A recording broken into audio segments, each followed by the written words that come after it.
E aí, pessoal, nessa unidade nós vamos estudar, para mim, o que é ser vivo, né?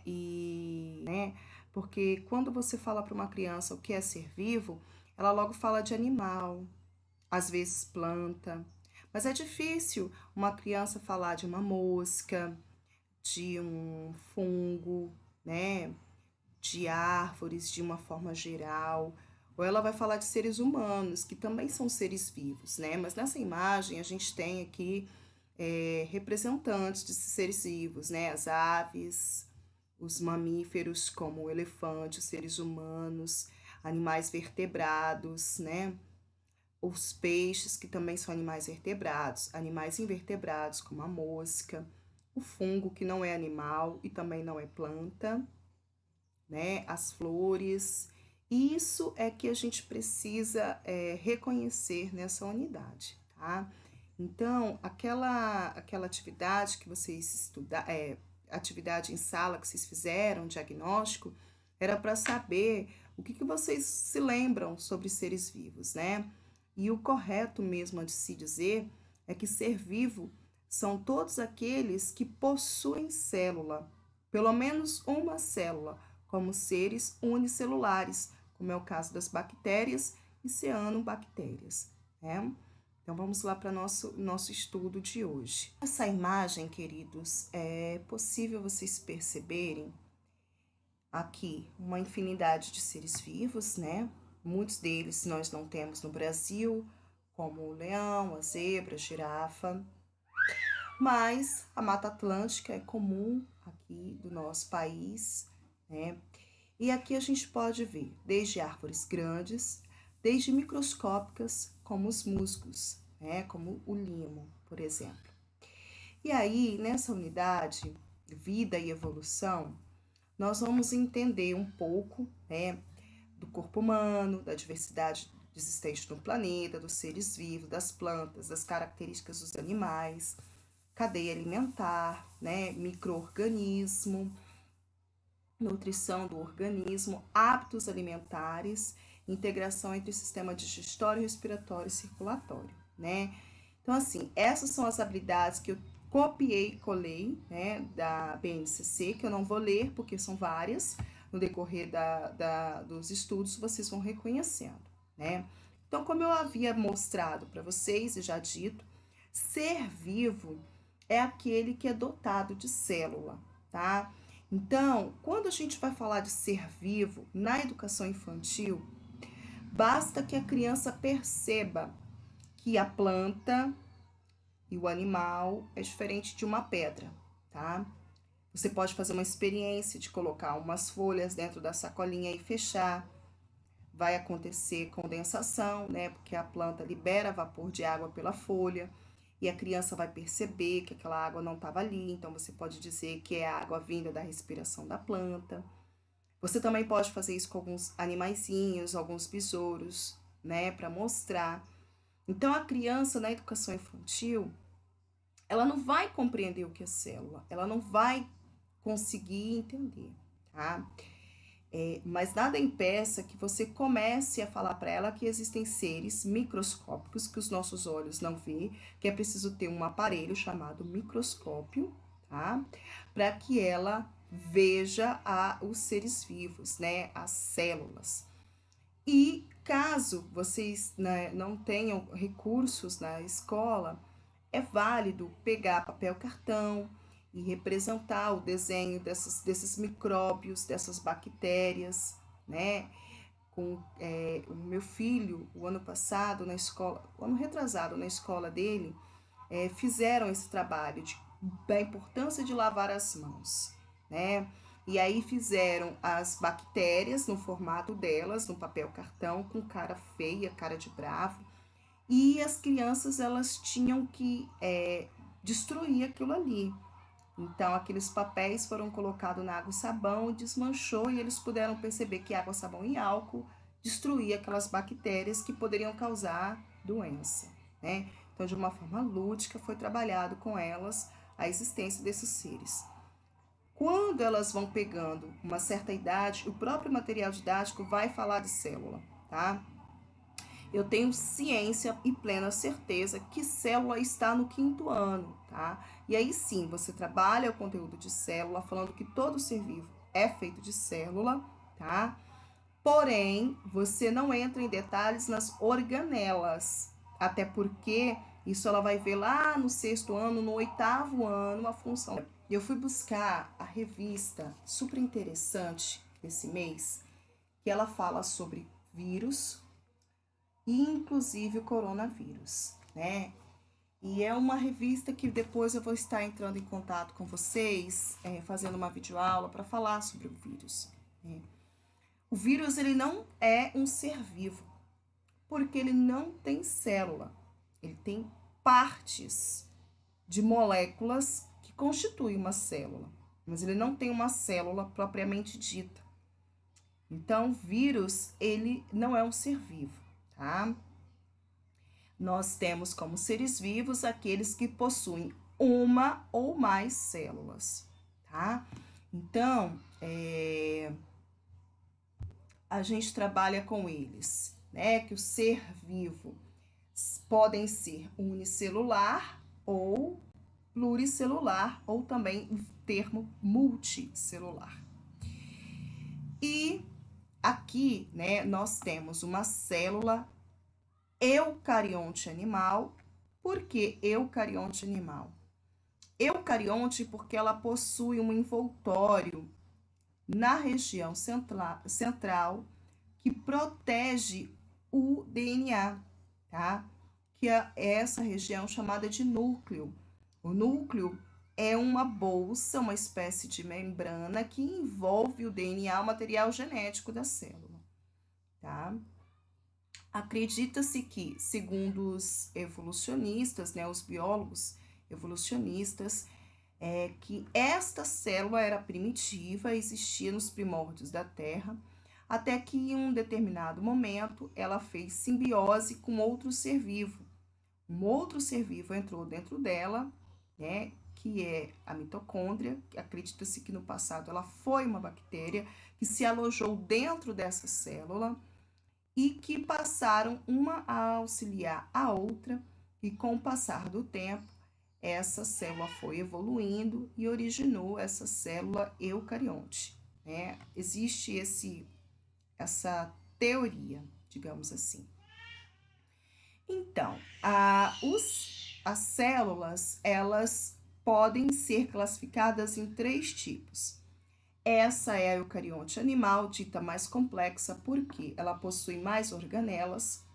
Eu sempre comparo a célula a uma fábrica. Eu falo para os meus alunos que eles precisam de pensar de que a célula é uma fábrica, aonde o núcleo é o chefe, né, onde que comanda tudo, que ordena o que tem que ser feito dentro da célula, açúcar, proteína, guardar substância, destruir substância, organela velha, destruir, produzir organela nova.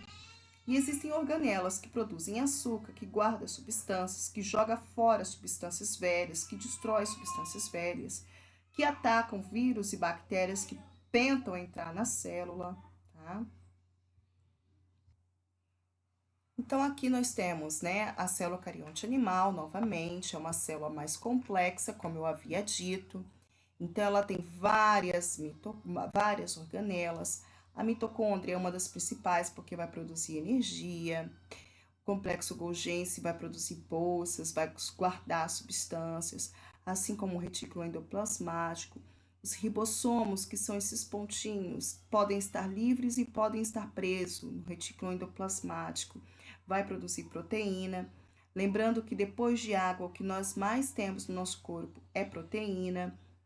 E aí nós temos também os lisossomos, que são organelas que vão fazer a destruição de substâncias estranhas, vírus, bactérias, fungos, qualquer substância que queira invadir a célula.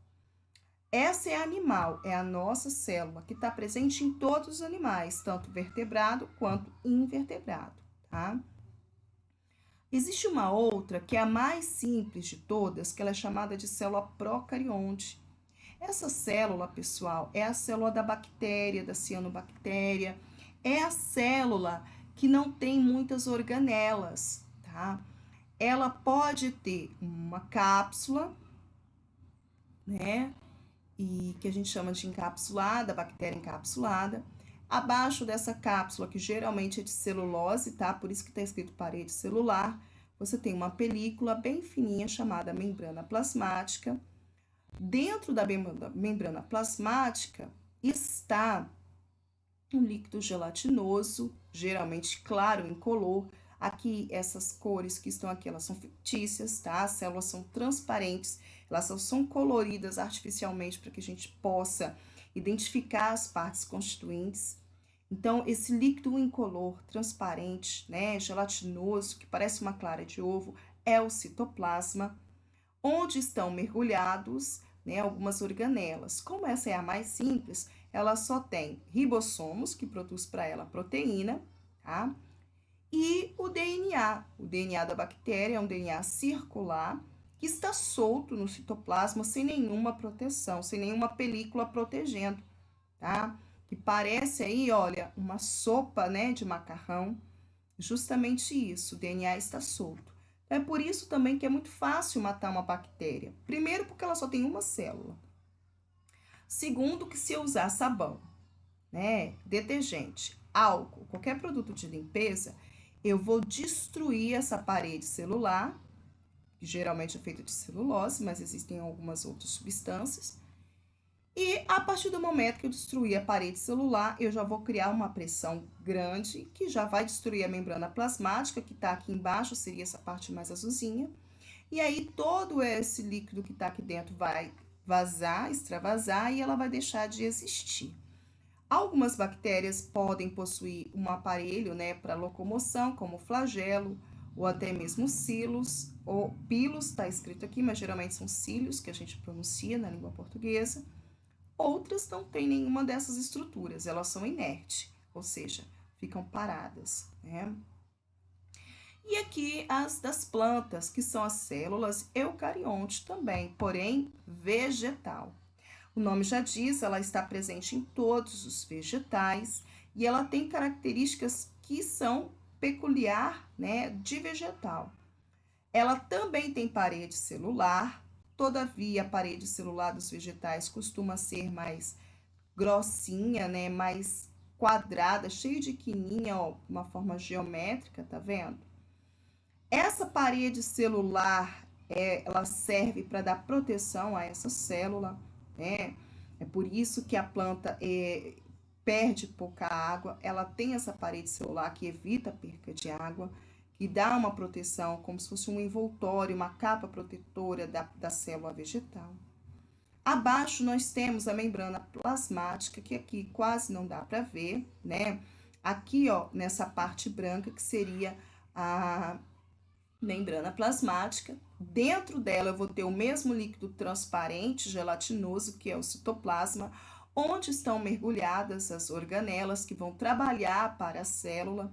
Lembrando que algumas organelas são iguais às da célula eucarionte animal, como por exemplo o complexo de Golgi, a mitocôndria, o lisossomo, né, os ribossomos e também alguns, aqui ó, o centrosoma, ou também chamado, né, de lisossoma. E algo diferente, o que tem de igual também? O núcleo, o DNA, né? A célula vegetal, ela também tem DNA protegido por uma bolsa chamada carioteca. Esse envoltório vai dar proteção para ela, protegendo o DNA, que é a parte mais importante da célula. E o que ela tem de diferente, professora? Ela tem de diferente essa estrutura aqui, ó, tá? Essa estrutura é o que a gente chama, né, denomina de cloroplasto. O cloroplasto é uma bolsa, como se fossem moedinhas empilhadas, tá vendo? Essas moedinhas são chamadas de grana, porque geralmente lembra, né, dinheiro mesmo. E essas moedinhas, elas vão fazer o pigmento verde chamado clorofila. Esse pigmento verde é o responsável por atrair a luz com qualquer luz, não é só a do sol, mas principalmente a luz do sol, para que a planta faça fotossíntese. Uma outra estrutura muito típica de a célula vegetal é o vacúolo. Esse vacúolo ele serve para armazenar água e sais minerais para a planta. Então, são estruturas que nós não possuímos na célula eucarionte animal. Embora existam algumas células eucarionte animal que pode ter vacúolo, como por exemplo o óvulo, é muito difícil uma célula eucarionte animal ter vacúolo. Por exemplo, o espermatozoide, a parte que guarda enzimas para furar o óvulo, a crossoma, ele é uma espécie de vacúolo. Mas são vacúolos que sofreram uma especialização, não são tão simples quanto o vacúolo da célula eucarionte vegetal, que apenas armazena água e nutrientes, tá certo? Então, vamos seguir. Pois bem, esses 3 tipos de célula vão formar os seres vivos que nós temos na face da Terra.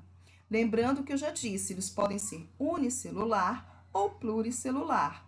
Eu vou precisar de um aparelho, né, um microscópio ou uma lupa eletrônica para visualizar esses unicelulares, como as bactérias. Olha aqui, o que eu falei anteriormente, né? As professoras da educação infantil recortaram o papel cartão no formato dessas bactérias e trabalhou com as crianças, né? Que esses seres vivos existem e trabalhou de uma forma lúdica em relação ao microscópio, colocou todos esses papéis dentro de uma caixa, fechou, fez um furinho para que eles pudessem imaginar que eles estavam olhando no microscópio. Depois tirou de lá e fez aquela prática para que eles pudessem lavar e dissolver, né, destruir essas bactérias causadoras de doença. As leveduras, né, como o fungo que dá origem ao pão, né, ele também é unicelular. Cada bolinha daquela é um fungo.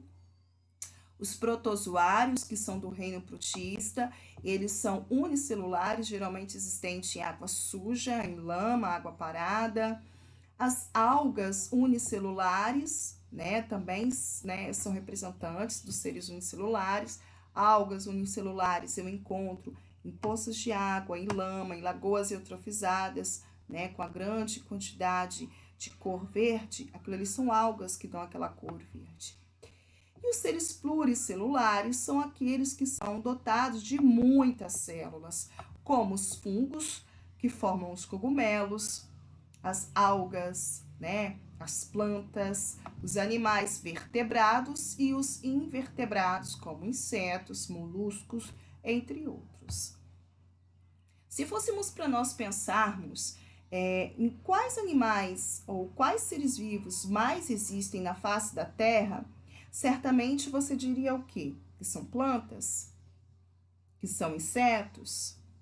São muito numerosos, mas com certeza os seres vivos que mais existem na face da Terra são as bactérias, tá? E os vírus, lembrando que vírus não são ser vivo e eu vou explicar por quê. Mas as bactérias, elas são muitas.